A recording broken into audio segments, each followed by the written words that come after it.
Hey everybody, take 3 here, Morgan SLV. Hey, good to be with you today. Today's date is 2/12/2011.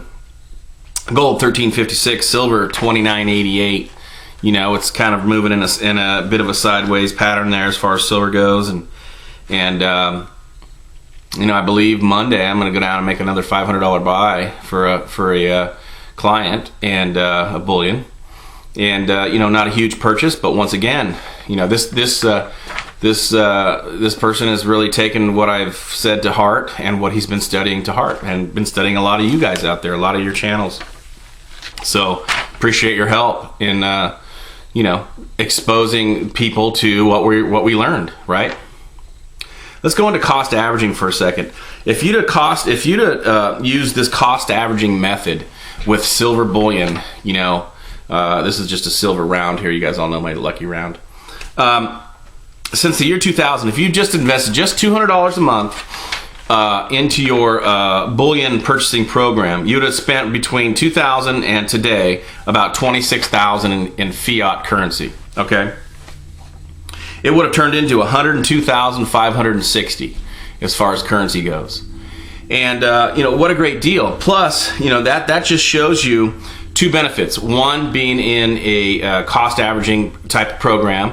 Number two, it's the bull market, right? This bull market we're in is you know, obviously you know, metals are rising. It is performing just like they said it would. All those books that I started reading, you know, David Morgan and Mike Maloney and whatnot.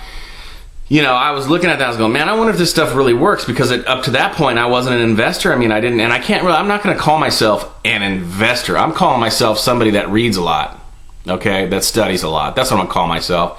And I've kind of taken some of their teachings to heart and used them, and they're working out. They're working out for me.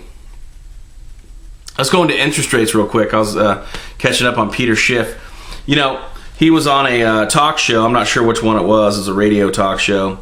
And he was saying, you know, they increased the interest rate by 1%. Okay, so it's at a 10-year high, and that's going to ultimately equate to an average house payment. Instead of $1,400 a month, it'll be $1,500 a month for the average person in America who owns a home. And what that's going to do is it's going to put pressure on refis. You know, as the interest rates go up. In other words, everything is hinged on your payment. You know, a guy told me a long time ago who, you know, was fairly savvy, okay? I'm not going to say he was wealthy, but he was trying. But he seemed to know the market pretty well, and this was in real estate. And he said this, when it comes to real estate, and see if you guys can follow me, you're either going to have price, or terms. Price or terms. So in other words, I can get you a great price if you want to give me my terms, a higher interest rate, a shorter time span on the loan before it's, you know, has a balloon payment or whatever, you know, so it's price or terms. So when you start talking your average payment going up by $100 a month, in order to get that same group of people to be able to afford that property, the price of the house has to come down. It's one or the other. It's price or terms.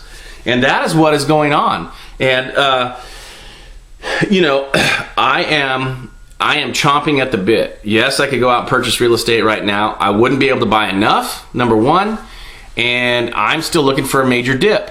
So I don't want to, you know, just like I buy my precious metals, I mean, I don't want to, I know that I'm buying at a 30-year high right now, but I believe that we are still, you know, the bull market still has a lot of legs to go. And I believe that the market that the homes are in still has a ways to go to drop down.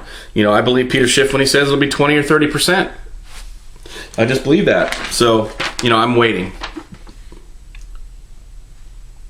Another thing is, you know, I'm getting ready to put together a video, and it's going to feature young folks. And I believe the two oldest gentlemen that'll be in there will probably be about 19 years old. Maybe one of them's 20.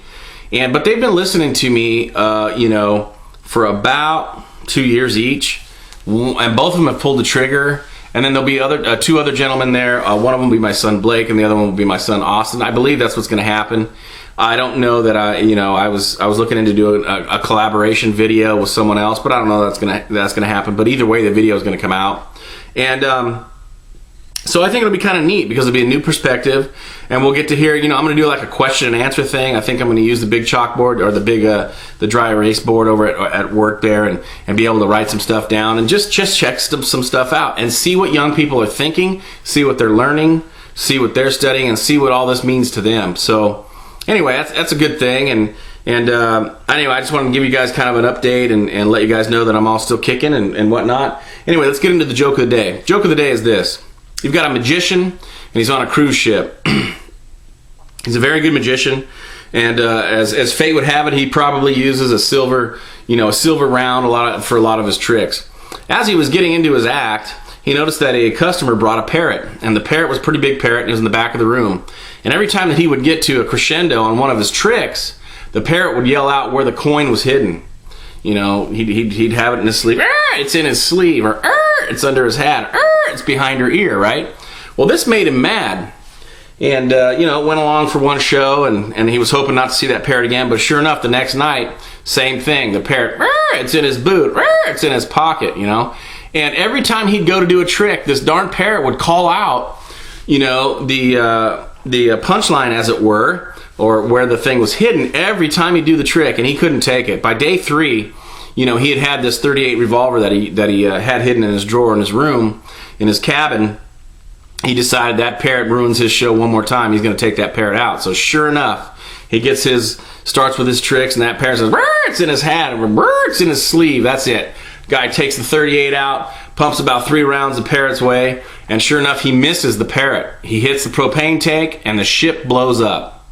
So now you've got this magician. You can imagine him in the water there, and he's kind of floating on debris, and he's thinking, what the heck did I just do, And sure enough, the only thing that floats by is a big plank of wood with that parrot sitting on it. And that parrot looked at him and said, all right, I give up. What'd you do with the ship? Morgan SLV out.